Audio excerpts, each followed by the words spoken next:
He's heating up.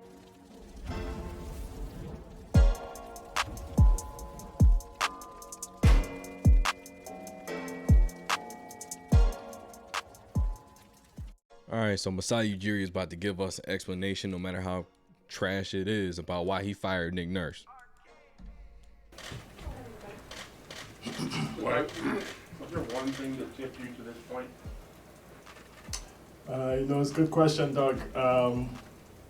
I think that game the last year summed up like what has gone on in this organization, the feel, the spirit of who we really are.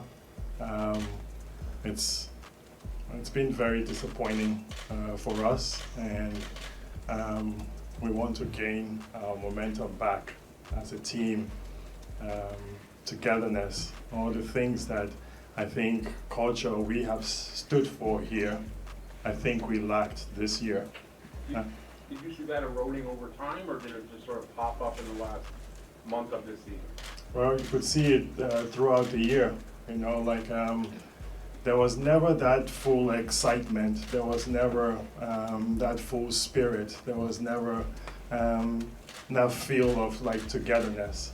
We all saw it. You all saw it. So I'm a big accountability guy. So let's take this approach.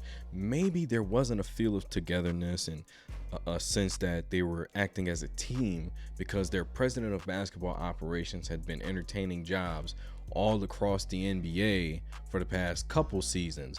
Typically, he's the guy that's supposed to get everybody in line, from the coaches to the players, and make sure the message is followed throughout that, hey, we need to correct this now.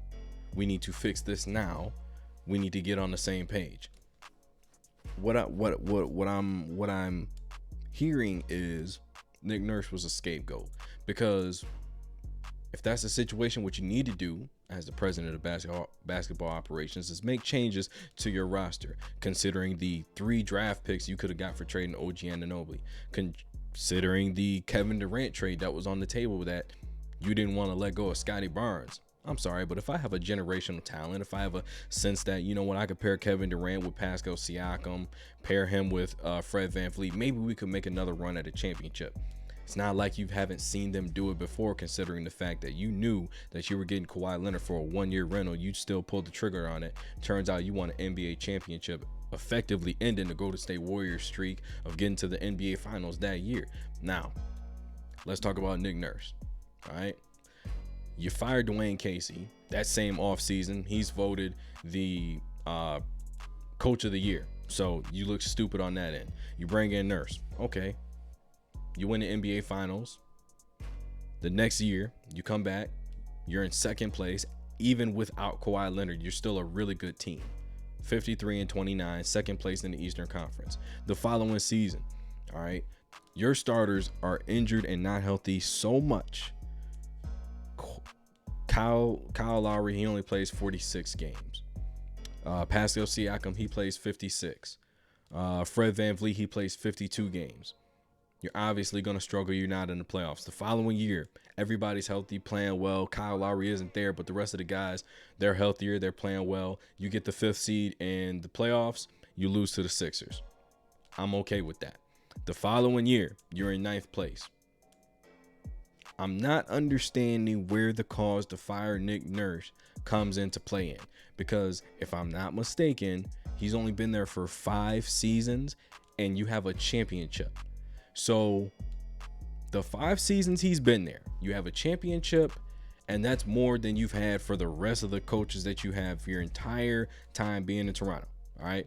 Toronto Raptors, their entire history, you have 1 championship, and he was the guy that helps you do it. Why are you firing him?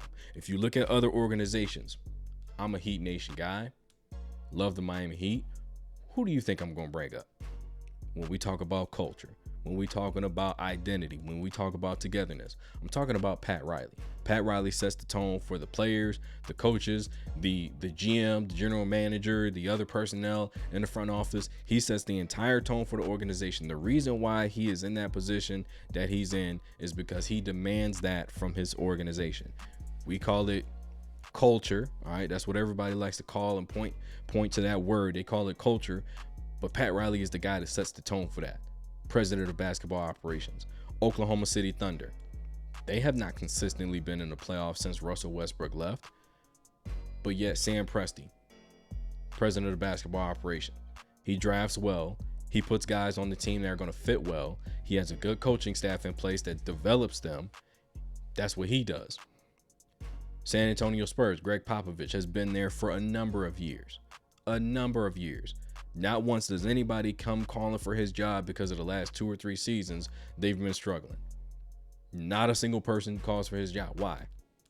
He is the one that sets the tone for everybody in the locker room, everybody in the front office. He's the guy that everybody points to as the responsible individual for setting the tone and creating the culture that the organization follows.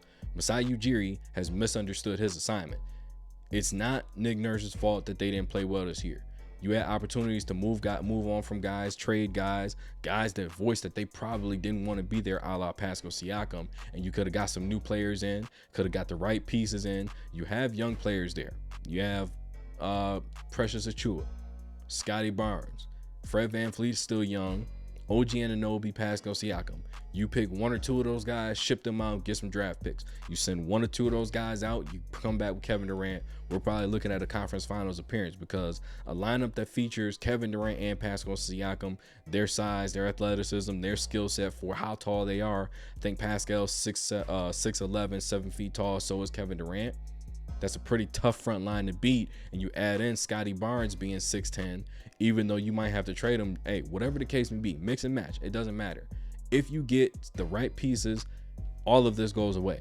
You just look for a reason to say, you know what, I didn't do my job this year, but I'm certainly not the guy that's leaving. Nick, you got to go. Masai Ujiri failed the Toronto Raptors this season. He's not going to be the one to take responsibility for it. So, hey, hopefully Nick gets a job. I mean, I heard Rockets are looking at him. Heard the Pistons are looking at him. A couple other teams are in the mix to get his services this year. He deserves better. Anybody that's looking for a job, don't go to Toronto either, because you might be coach of the year, but you're probably going to get fired at the end of the season. Get this video a like, subscribe to the channel. That's one more for the good guys. He's heating up.